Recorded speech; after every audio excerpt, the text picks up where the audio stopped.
Hello my dear students, how are you all बच्चा। स्वागत है आपका टेक क्वीन चैनल के ऊपर।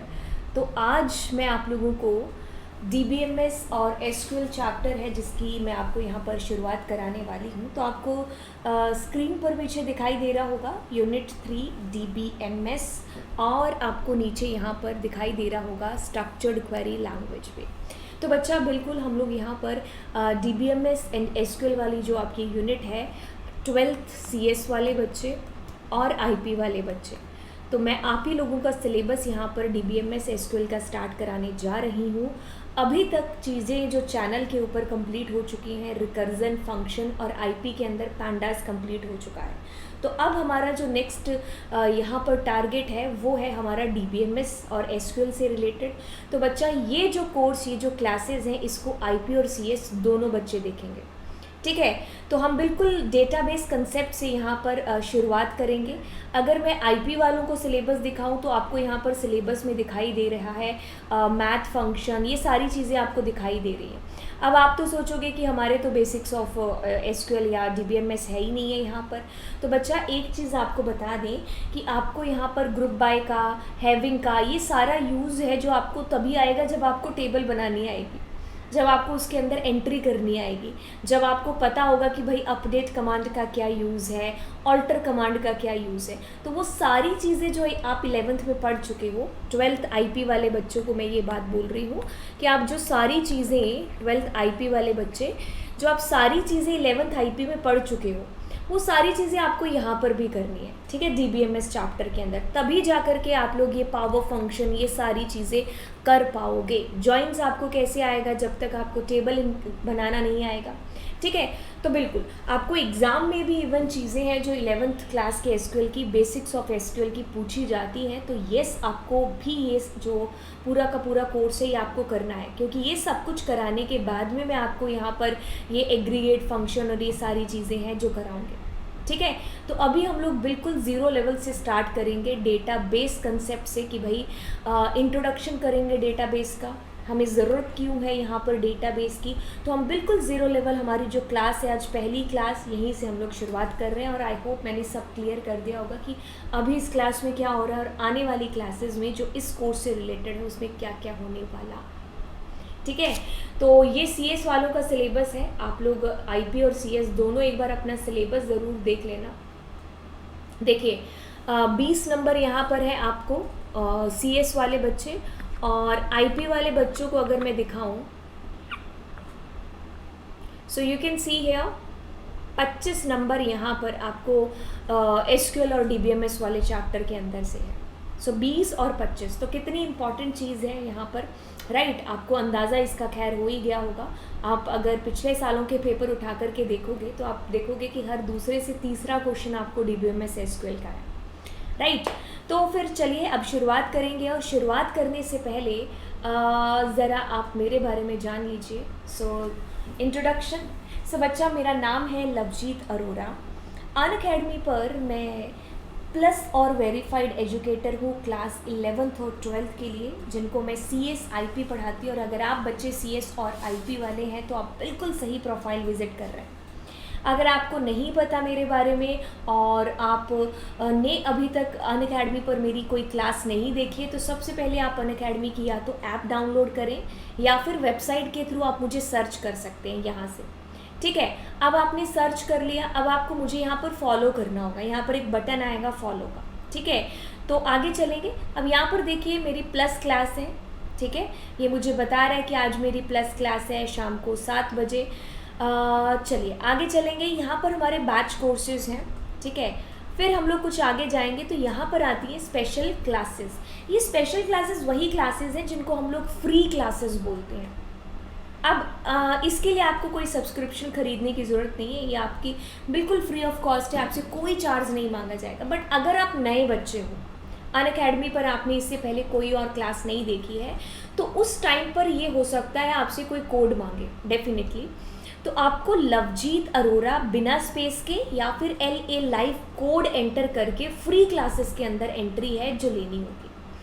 अब ऐसा होता है कि आपको वाकई में 5-6 स्पेशल क्लासेस लगाने के बाद में लगे कि यार सिलेबस अच्छे से कंप्लीट हो रहा है और हम बहुत सारी चीज़ें सीख रहे हैं। अगर आपको ऐसी फीलिंग आ रही है तो तब आप आ सकते हो प्लस के ऊपर। तो सामने आपको यहाँ पर दिखाई दे रहा है क्लास 12th के अंदर, तो ये मेरी क्लास 12th की जो क्लासेस हैं, ठीक है। तो आप देखो यहाँ पर मेरा कोर्स जो चल रहा है पैंडाज है और यहाँ पर रिकर्जन है। नेक्स्ट देखिए मेरा यहाँ पर पाइथन रिवीजन टूर है जो शुरू होने वाला है 1 तारीख से, 1 जून से। तो यस, आप मेरी क्लासेस देख सकते हो, राइट, प्लस की भी, अगर आप प्लस सब्सक्रिप्शन आपके पास में है, अदरवाइज आप फ्री क्लासेस देख सकते हो। अब बच्चा बोलता है कि हमें सब्सक्रिप्शन लेना है, तो मैं आपको बता दूं बच्चा कि आप सब्सक्रिप्शन ले सकते हो और उस टाइम पर आप मेरा नाम यूज़ कर सकते हो। कौन सा? LA लाइव या फिर लवजीत अरोरा में से कोई भी एक नाम। इसके थ्रू होगा क्या? इसके थ्रू होगा ये कि आपको 10% का डिस्काउंट मिल जाएगा आपके सब्सक्रिप्शन के अंदर। जो भी अमाउंट आपको बोला जाएगा उसका 10% आपको उसके अंदर से आपको डिस्काउंट है जो मिल जाएगा। अब दूसरी चीज़, बच्चा ये भी कहता है कि मैम बहुत ही ज़्यादा एक्सपेंसिव है। इतना एक्सपेंसिव नहीं है, एक बार जाके तो देखो सब्सक्रिप्शन वाले पेज के अंदर, राइट। तो आपको खुद को ये चीज़ फील होगी कि अरे 1000 के आसपास मुझे है जो चीज़ें पड़ रही हैं, ठीक है। 1000-2000 के बीच में आपको पड़ जाएगा पर मंथ के हिसाब से। तो ये तो मैं आपको बहुत बता रही हूँ, अगर मैं आपको खुद ही लेकर के जाऊँ या फिर आप खुद ही सब्सक्रिप्शन वाले पेज पर जाओगे और आप मेरा कोड एंटर करोगे तो आप खुद देखोगे ये वाली चीज़ कि वाकई में जो प्राइस है वो वाजिब है, राइट। तो चलिए फिर, ये सारी चीज़ें हुई, कोड मैंने आपको बता दिया। अब हम यहाँ पर अपने चैप्टर की शुरुआत करेंगे बिल्कुल DBMS के अंदर से। तो सबसे पहले हमें यहाँ पर पढ़ना है कि भाई DBMS के अंदर अगर मैं डेटाबेस, इसकी फुल फॉर्म की बात करें तो डेटाबेस मैनेजमेंट सिस्टम है ना, ऐसा कुछ है। तो सबसे पहला जो शब्द हमारे और आपके सामने आया वो आया डेटा। अब अगर मैं आपसे पूछूं कि भाई डेटा है क्या चीज़, तो आप कहोगे कि डेटा मतलब एक यूनिट ऑफ इंफॉर्मेशन है आपके पास में, ठीक है, जो रिप्रेजेंट हो रही है आपको किसी भी मेजरमेंट के थ्रू, किसी भी ग्राफ के थ्रू। इंफॉर्मेशन हो गया डेटा, क्वांटिटी हो गया, फैक्ट हो गया, नंबर हो गया, ऑब्जर्वेशन, ये सारा हमारे पास में एक डेटा है। ये सारा क्या है? डेटा है, राइट। अब इसी आज की डेट में अगर मैं आपको डेटा के बारे में यहाँ पर बताऊँ तो बच्चा हर तरफ डेटा ही डेटा है ना। अगर मैं बात कर लूँ, अगर मैं स्कूल की बात करूँ, है ना, तो स्कूल के अंदर अगर आप लोगों की अटेंडेंस रजिस्टर मेंटेन हो रहा है तो वहाँ पर आपका नाम, आपकी एज, आप प्रेजेंट थे क्लास के अंदर कि नहीं थे, आपका मार्क्स हो गया, आपकी फ़ीस हो गई, ये सारी चीज़ें क्या है? डेटा है। मैं किसी हॉस्पिटल में चली जाऊँ तो उस पेशेंट का नाम, उस पेशेंट्स के फादर नेम, मदर नेम, उसका फ़ोन नंबर, उसका एड्रेस, उसके डॉक्टर का नेम, तो कितनी सारी चीज़ें हैं एक पर्टिकुलर पर्सन से रिलेटेड कि भाई उसका data data data data data है ना। अगर मैं किसी शॉप की यहाँ पर बात कर लूँ तो वहाँ पर देखो कि कितनी सारी आइटम्स हैं, वो सारी आइटम्स के नाम क्या हो गए, वहाँ पर डेटा हो गया, उनका प्राइस क्या हो गया, डेटा हो गया, वो किस दिन कौन सी तारीख को कौन सा बंदा उसको खरीद कर लेकर के गया है, वो सारी चीज़ क्या है? डेटा है। तो अब आज की डेट में डेटा कह लो कि एक तरीके से किंग बना हुआ है ना, हर तरफ डेटा डेटा डेटा है। अब हमें इस डेटा को मैनेज करके तो रखना पड़ेगा, है ना। जैसे हमारी मम्मी का हिसाब आपको बता दें कि भाई दूध का हिसाब मम्मी है जो रखती है, तो अब उसके लिए उसने छोटी सी डायरी है जो बना रखी होती है, ठीक है। तो पर मंथ के हिसाब से अच्छा इतना दूध है जो हमने लिया मई में, इतना जून में, इतना एक एक दिन का जो हिसाब है, तो वो छोटी छोटी जो वहाँ पर नंबर लिखे हुए हैं, वो पर मंथ के हिसाब से जो भी हिसाब लिखा हो, वो सारी चीज़ें क्या है? वो सारी चीज़ें डेटा है ना।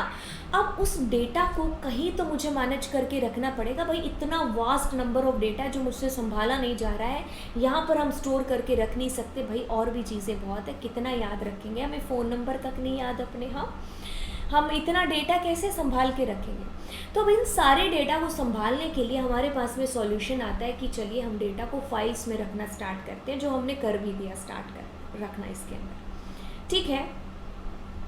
हमने फाइल के अंदर डेटा है जो क्योंकि डेटा के ऊपर हमें प्रोसेस करना था, बहुत सारा डेटा इकट्ठा हो रहा था, तो हमने क्या किया, उस डेटा को फाइल्स के अंदर रखना स्टार्ट है जो कर दिया। अब मैं किसी शॉपकीपर की बात करूं, अब मैं हमारी मम्मी के जो दूध का हिसाब है जो रखती है, हम उसका यहाँ पर बात कर ले, वो भी फाइल के अंदर पड़ा हुआ है। मान लो हम यहाँ पर एक स्कूल का एग्जाम्पल ले लेते हैं, एक स्कूल है, ठीक है। अब उसके अंदर 4 क्लासेस हैं, 2, 3 और 4, ऐसी 3 क्लासेस हैं। फर्स्ट भी ले लेते हैं, चलो 4 क्लासेस हो गए।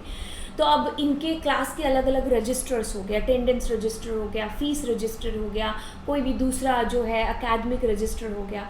एक क्लास के मान लो 3 रजिस्टर यहाँ पर मेंटेन है जो हो रहे हैं, ठीक है। अब एक क्लास के 3 रजिस्टर हैं जो मेंटेन हो रहे हैं। अब मान लो आगे बच्चे भी बढ़ जाते हैं इनके अंदर, ठीक है, और रिकॉर्ड भी हम लोगों को ज़्यादा है जो मेंटेन करना पड़ेगा साल बाय साल। तो अब 3 से 4 रजिस्टर एक क्लास के हो गए। हो सकता है आने वाले टाइम में ये क्लासेस पे क्लासेस बढ़ती जाएं। तो देखो हर क्लास के कितने कितने रजिस्टर्स हैं जो हमें साल भर में मेंटेन करने पड़ सकते हैं, साल भर साल। ये जो अमाउंट है फाइल्स का, ये कितना बढ़ता जाएगा, और एक टाइम ऐसा आएगा कि हमें कमरा बुक करना पड़ेगा इन सारी फाइल्स को रखने के लिए। आप अगर इसको बहुत ही वास्ट तरीके से, बहुत दूर से अगर आप इस चीज़ को ऑब्जर्व करो कि भाई एक स्कूल में 4 क्लासेस थी, चारों क्लासेस में एक साल में 3 या 4 रजिस्टर लगते हैं। अब साल भर साल बढ़ते गए तो रजिस्टर भी आपके बढ़ते गए। मुझे 2011 में मान लो मैं ये स्कूल में रजिस्टर रखना स्टार्ट कर रही हूँ, अब 2020 तक आते आते कितने रजिस्टर हो जाएंगे, और पता चलता है कि 2020 तक आते आते ये स्कूल भी 12th तक हो गया। अब हमें इसके लिए एक अलग कमरे की मंजूरी है जो लेनी पड़ेगी फाइलों को रखने के लिए, और उसकी कोई गारंटी नहीं है कि वो जो फाइल्स आप वहाँ पर रख रहे हो वो हमेशा के लिए सेफ़ रह सकती हैं। भाई बारिश आ गई, किसी टाइम पर कोई चूहा आकर के उस फाइल को खा गया, हाँ, तो कुछ भी है जो आपके डेटा के साथ में हो सकता है। आपने कोई इंपॉर्टेंट डेटा इंपॉर्टेंट इन्फॉर्मेशन है जो उसके अंदर रखी है, अब हो सकता है वो कोई आकर के थर्ड पर्सन है उस फाइल को चुरा कर के ही ले जाए, ठीक है। तो यस, बहुत सारे जो लिमिटेशंस हैं यहाँ पर हमें फाइल सिस्टम के साथ में देखने को मिली। अब इसके अंदर एक और एग्जांपल ले लेते हैं। मान लो जो जेल के अंदर कैदी हैं उनका डेटा था जो रखना था, ठीक है, फाइल्स के अंदर रखा हुआ था। अब कितने सारे, वो डेटा कितना इंपॉर्टेंट है आपको खुद को पता होना चाहिए, है ना।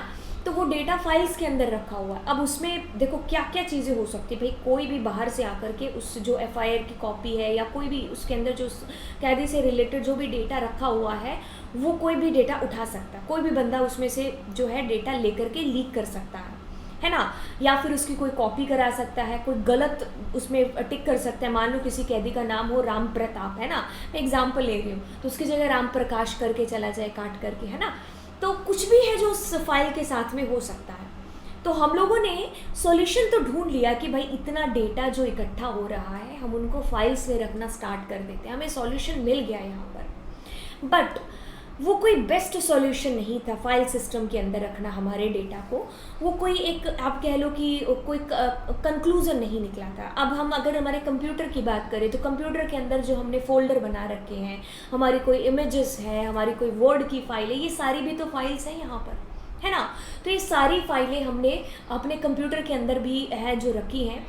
बट इससे कोई हमें वो एक मेन कंक्लूजन या सॉल्यूशन नहीं निकल करके आ रहा है कि भाई हम कभी भी जा कर के उस डेटा में कोई अपडेट कर सकते हैं, या फिर कोई तीसरा पर्सन आकर के उस डेटा में कोई चेंज ना कर दे, या फिर उसकी चोरी ना हो जाए उस डेटा की, ऐसी कोई श्योरिटी नहीं थी हमारे पास में, ठीक है। एक एग्जांपल लूँ, वही स्कूल वाला एग्जांपल लेते हैं। तो एक क्लास टीचर का एग्जांपल ले लेते हैं। भाई एक क्लास टीचर के पास में अटेंडेंस रजिस्टर है, उसको P मार्क करना है प्रेजेंट वालों पर, A मार्क करना है एब्सेंट वालों पर। अब क्या है, वो मंथली रजिस्टर मेंटेन करती है, और मान लो क्लास के अंदर 20 बच्चे हैं, 20 बहुत कम है, मैं चलो 50 मान लेती हूँ। और अगर हम मंथली के हिसाब से जाएँ यहाँ पर, तो देखो यार 25 से 26 वर्किंग डेज़ हम मान के चलते हैं, है ना, 26 वर्किंग डेज़ है। तो यार अब देखो उसको कितना सारा डेटा है जो यहाँ पर मेंटेन करना है ना। तो वॉल्यूम ऑफ डेटा जो क्या है इंक्रीज़ हो चुका है यहाँ पर। तो ये थोड़ा सा टेढ़ा टास्क हो जाएगा जब ईयर बाय ईयर और मंथ बाय मंथ हमें यही डेटा आगे आगे मेंटेन करना पड़े। नंबर ऑफ़ स्टूडेंट्स इंक्रीज़ होंगे, नंबर ऑफ़ रजिस्टर हमारे इंक्रीज़ होने लग जाएंगे, तो यार डिफ़िकल्टी तो आएगी। अब ये जो लिमिटेशंस या ये जो डिफ़िकल्टीज़ हमें फाइल सिस्टम के साथ में फेस करने को हमें यहाँ पर हम फेस करने लगे, ये जो सारी डिफ़िकल्टीज़ है, इन्होंने फिर सॉल्यूशन की तरफ हमें बढ़ाया। ठीक है, अब सॉल्यूशन आपको बताते हैं, तो पहले ड्रॉबैक्स को और अच्छे से कवर कर ले। सो ड्रॉबैक्स यानी कि मेरे पास में अगर मैं यहाँ पर देखूँ फाइल सिस्टम के अंदर कि भाई फाइल क्या है, फाइल जिसके अंदर, file is something like a container जिसके अंदर हम लोग अपना डेटा रखते हैं, चाहे वो कोई भी हो, आपका फ़ोटो हो, आपकी कोई भी अटेंडेंस मार्क्स हो, कुछ भी है ना, तो हम अपनी फ़ाइल को उस फोल्डर में जो भी है उसके अंदर रखते हैं। अब उसके अंदर लिमिटेशंस बहुत ज़्यादा है भाई। डेटा की जो रिडंडेंसी है जो यहाँ पर हो सकती है, रिडंडेंसी से हमारे पास में क्या मतलब हो गया कि डेटा हमारा रिपीट हो सकता है ना। डेटा हमारा क्या हो सकता है, रिपीट हो सकता है। ऐसा हो सकता है कि एग्ज़ाम्पल लें, मान लो आज एक हॉस्टल का ले लेते हैं, एक पीजी का, ठीक है। तो एक पीजी में हमने एक रजिस्टर रखा, तो अब उसके अंदर क्या था, ABC नाम के बच्चे की एंट्री, उसका फ़ोन नंबर हुआ XYZ का, ठीक है। अब फिर क्या हुआ कि जिसने रजिस्टर मेंटेन किया था ना, वो पीजी छोड़ के चला गया। अब उसकी जगह पर कोई दूसरा बंदा आ रहा है, तो अब उसको नहीं पता कि उसने कौन कौन से डेटा है जो ऑलरेडी रजिस्टर में लिख रखा है। तो यहाँ पर पूरे चांसेस हैं कि वो कोई ना कोई रिकॉर्ड ऐसा है जिसको दोबारा लिख दे, रिपीट कर दे, है ना। या फिर ऐसा हो सकता है कि वो कोई रिकॉर्ड मिस कर दे यहाँ पर। तो दोनों टाइप की पॉसिबिलिटीज़ हो सकती हैं। तो हमारे पास हुई ना रिडंडेंसी की, हो सकती चांस है हमारे पास। डेटा इनकंसिस्टेंसी से मतलब है कि मेरा फाइल है जो यहाँ पर डुप्लीकेट हो सकती है ना। मल्टीपल उसके फॉर्मेट है जो यहाँ पर हमारे पास पड़े हो सकते हैं। ऐसा भी हो सकता है इनकंसिस्टेंसी से मतलब कि मेरे पास में एक फ़ाइल जो एक रिकॉर्ड है, एक मान लो क्लास है, तो उसका डेटा है या एक बच्चे का डेटा है, वो मल्टीपल जगहों पर हो सकता है। एक बच्चे का डेटा उसके पीजी में भी हो सकता है, एक बच्चे का डेटा उसके क्लास टीचर के पास भी हो सकता है, एडमिन स्टाफ के पास भी फीस से रिलेटेड उसका डेटा है जो हो सकता है। तो उस जो बच्चा है उसका डेटा जगह जगह पर पड़ा है। अब जो जगह जगह पर पड़ा हुआ डेटा है वो हो सकता है आपस में मैच ना करे। इस बच्चे ने क्या किया, अपनी क्लास टीचर को बोल दिया कि मेरा फ़ोन नंबर चेंज हो चुका है, अपडेट हो चुका है, तो आप मेरा फ़ोन नंबर चेंज कर दो। तो इसकी क्लास टीचर ने अपनी फ़ाइल में तो कर दिया, अब इसकी क्या गारंटी है कि उसकी क्लास टीचर आएगी पीजी में भी उसका फ़ोन नंबर चेंज करा के जाएगी, फिर उसकी क्लास टीचर एडमिन में भी करा के जाएगी। चलो एडमिन में करा दिया, पीजी वाली फ़ाइल के अंदर, लाइब्रेरी वाली फ़ाइल के अंदर, तो यहाँ पर क्या हो गया, डेटा इनकंसिस्टेंसी क्रिएट हो गई कि मल्टीपल जगह पर पड़ा हुआ डेटा आपका मैच ही नहीं हो रहा एक दूसरे से। आपने मान लो सरनेम चेंज कराया, किसी ने शर्मा से वर्मा कराया या उसका गलती से लिखा गया था, एक जगह चेंज हो गया, तो इसकी क्या गारंटी है कि वो सभी जगह आपको दिखाई देगा। तो इनकंसिस्टेंसी क्रिएट हो जाती है हमारे पास में यहाँ पर फाइल सिस्टम के अंदर। डेटा हमारा आइसोलेशन, यहाँ पर मान लो हमारा डेटा है जो फाइल A यहाँ पर पड़ी है और फाइल B है। अब दोनों फाइल्स हैं जो एक ही क्लास से रिलेटेड या एक ही स्कूल से रिलेटेड है, बट दोनों फाइलें आपस में हम लिंक ही नहीं कर पा रहे, उनके अंदर कोई ऐसा सेम कुछ डेटा है ही नहीं कि हम उनको आपस में लिंक कर पाएँ। तो हमारा डेटा क्या हो गया, यहाँ पर आइसोलेट नहीं हो गया क्या, है ना। तो रिट्रीव करना हमारे लिए मुश्किल है जो हो जाएगा। ये जैसे कि A फाइल के अंदर हमारे पास में फ़ीस की इंफॉर्मेशन जो पड़ी है और B फाइल के अंदर जो हमारे पास में बच्चे के मार्क्स वार्क्स पड़े, तो अब अगर हम इन दोनों को आपस में रिलेट ही नहीं करेंगे तो हमें पता कैसे चलेगा कि भाई इस बच्चे के कितने मार्क्स है या इसने कितनी फ़ीस है जो भरी है। तो आइसोलेट हो गया ना आपका डेटा यहाँ पर, है ना। सो इंटीग्रिटी से क्या मतलब है, difficulty to maintain the accuracy of the data. अब डेटा तुम्हारा कितना एक्यूरेट है उसको मेंटेन कर पाना भी आपके लिए बहुत ही ज़्यादा एक चैलेंजिंग टास्क है जो हो जाएगा, है ना। कि अगर मैंने यहाँ पर वही नाम ले लेते हैं कि भाई बच्चे का फ़ोन नंबर, तो उसने यहाँ तो चेंज करा दिया, अब सही कौन सा है। अगर इस क्लास टीचर को हम लोग नहीं पूछते तो हमें क्या पता, पीजी वाला सोचेगा कि भाई अभी भी उसका यही फ़ोन नंबर है और जो क्लास के अंदर फ़ोन नंबर है क्या पता वो गलत हो। तो यहाँ पर कोई एक्यूरेट डेटा नहीं है यहाँ पर, है ना, कि भाई सही कौन से वाला है, कि फ़ोन नंबर जो पीजी में पड़ा है या फ़ोन नंबर जो क्लास टीचर के पास में है। अब सिक्योरिटी प्रॉब्लम तो खैर यहाँ पर होगी। आपका डेटा फाइल में पड़ा है कहीं भी, अब कोई भी आकर के उसमें से आपका फ़ोन नंबर लेके जा सकता है, आपका एड्रेस यहाँ पर लेकर के जा सकता है, वो फाइल ही क्या पता लॉस्ट हो जाए। तो यार ड्रॉबैक्स तो थी, ठीक है। अब जब हमें इतनी सारी ड्रॉबैक्स जब हमें पता चली, तो कहते हैं ना कि आवश्यकता ही आविष्कार की जननी होती है।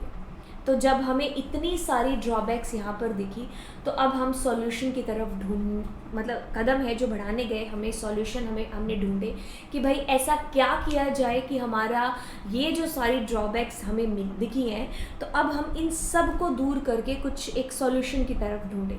तो यहाँ पर आपके पास में इंट्रोड्यूस होता है हमारा डेटाबेस मैनेजमेंट सिस्टम। ठीक है।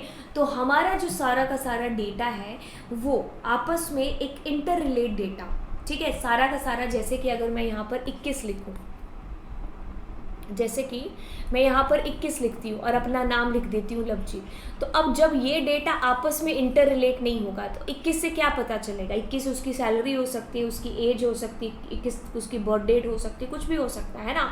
तो अब ये सारा डेटा आपस में है जो इंटर रिलेट है, कोई और भी डेटा है, ऐसा डेटा का कलेक्शन हम लोग जहाँ पर भी रखते हैं, जिस कंटेनर में रखते हैं, उसको हम लोग डेटाबेस बोलेंगे। डेटा आपके पास में आया, वो डेटा जो आपने कलेक्ट किया, ठीक है, अब उसको हम लोग एक कंटेनर में रखेंगे डेटाबेस के अंदर, बट वो डेटा जो उसके अंदर जाएगा वो सारा इंटर रिलेट होगा। ठीक है। तो बस हम लोग सारा डेटा हमारे डेटाबेस के अंदर रखेंगे, that is called the database. यहाँ पर एक कंटेनर की तरह काम है जो यहाँ पर करेगा हमारा डेटा। जब हम यहाँ पर डीबीएमएस की तरफ आते हैं, तो डीबीएमएस एक तरीके से एक इंटरफेस है हमारे डेटाबेस और हमारे जो एंड यूज़र है, या फिर कोई भी एप्लीकेशन की बात कर लो आप, है ना। तो यस, ये एक तरीके से बीच में एक इंटरमीडिएटर का, इंटरफेस का काम है जो यहाँ पर करता है। आप यहाँ से इधर से कमांड देते हो, अब डीबीएमएस की हेल्प से हमारी क्वेरी लैंग्वेज यहाँ पर चलती है, वो क्वेरी करती है इस डेटाबेस के ऊपर और हमें हमारा आंसर ला करके देती है। क्योंकि ये जो हमारा डेटाबेस है ना, इसको क्वेरी समझ में आती है। तो जब हम इससे कोई डेटा रिट्रीव करने की या डेटा मैनिपुलेट करने की, अपडेट करने की बात करते हैं, तो इसको क्वेरी वाली लैंग्वेज है जो समझ में आती है। ठीक है। तो क्वेरी हम लोग करेंगे, तो उसके लिए बीच में ये जो इंटरफेस यूज़ हो रहा है, यही हमारा एक सॉफ्टवेयर है, एक डीबीएमएस है, जो हमें हमारा डेटा फैच, रिट्रीव, मैनिपुलेट करके दे रहा है उस डेटाबेस के अंदर से। तो हमारे पास में बहुत सारे एग्जाम्पल हैं जो हो जाते हैं डीबीएमएस के। आपके पास में मोंगो डीबी है, एसक्यूएल सर्वर है, माई एसक्यूएल है, राइट। तो ये सारे, ओरेकल हो गया, ये सारे के सारे आपके पास में डीबीएमएस के ही एग्जाम्पल है। होता क्या है कि हम एंड यूज़र होता है ना जो हमारा, जैसे कि मैं और आप एक एंड यूज़र है, हमें नहीं पता कि यार मैंने अगर इधर से कोई कमांड दी है तो अंदर जा कर के कोई क्वेरी चली भी कि नहीं चली, क्या हुआ, हमें उसे कोई लेना देना नहीं है। तो एंड यूज़र को ना सिर्फ उसके काम की चीज़ें हैं जो बाहर से दिखाई जाती है और उसको दिखाई देती है वही चीज़ें। अब अंदर हम लोग यहाँ पर क्या काम, कौन सा सॉफ्टवेयर, कौन सी क्वेरी चल करके आपका डेटा आपके पास पहुँचा है, इससे आपको कोई लेना देना नहीं होता है ना। तो दो तरीके से होता है, एक तो फ्रंट होता है जो हम किसी भी एप्लीकेशंस के थ्रू, किसी भी लैंग्वेज के थ्रू हम वो पर्टिकुलर सॉफ्टवेयर, जिसको एप्लीकेशन सॉफ्टवेयर बोलते हैं, तो हम लोग वो सारे क्रिएट करते हैं और उनके पीछे जो हमारा काम करता है, ये हमारे काम करते हैं उसके पीछे हमारा डेटाबेस से जो डेटा लेकर के आने के लिए। तो यहाँ पर आपका डीबीएमएस है जो काम आता है। ठीक है। यहाँ पर आपका क्या आता है, डीबीएमएस काम में आता है। तो यूज़र हो गया, मैं या आप एक यूज़र हैं, हम लोग हमारे जो इंटरफेस है क्या हमारा डीबीएमएस, हम उसके साथ इंटरेक्ट करते हैं और डीबीएमएस आके जा कर के हमारे डेटाबेस के साथ में इंटरेक्ट है जो करता है। तो इस तरीके से ये जो बीच में इंटरफेस वाला काम कर रहा है, जो रोल प्ले कर रहा है, वो हमारा डीबीएमएस कर रहा है। ठीक है। अब यहाँ पर देखिए क्या चीज़ हो रही है, हमारा जो सारा का सारा डेटा है वो यहाँ पर डेटाबेस के अंदर है। कि भाई एक एग्जांपल ले लो IRCTC का, उनका सारा जो रिकॉर्ड है कि भाई ट्रेन कौन सी आनी है, कब आनी है, कब जानी है, उसमें कितनी सीटें, कितनी वेटिंग लिस्ट है, सारी की सारी इन्फॉर्मेशन है जो वहाँ पर पड़ी है। आप और मैं, चलिए हमने ना एक टिकट बुक करा लिया, अब हम चले गए रेलवे स्टेशन।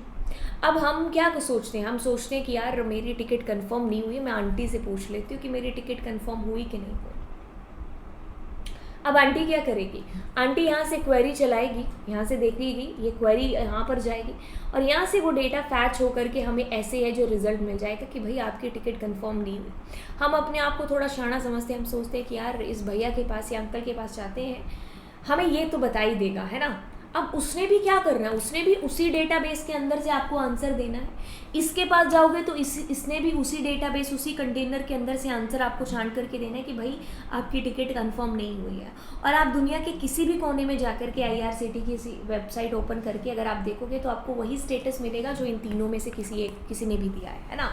तो बिल्कुल, अब यहाँ पर क्या है, आपका डेटा जो वहाँ पर पड़ा हुआ डेटाबेस में वो एक तो सिक्योर है, ठीक है, और इसके अंदर कोई भी डुप्लीकेसी वगैरह नहीं हो रही है, इनकन्सिस्टेंसी नहीं हो रही है, आपको करेक्ट इन्फॉर्मेशन दी जा रही है कि जो है चेंज होगा सेंट्रल डेटा के अंदर वो सबको यहाँ पर रिफ्लेक्ट है जो देगा। ऐसा नहीं है कि इसको कुछ और दिखाई दे रहा है, इसको कुछ और, इसको कुछ और।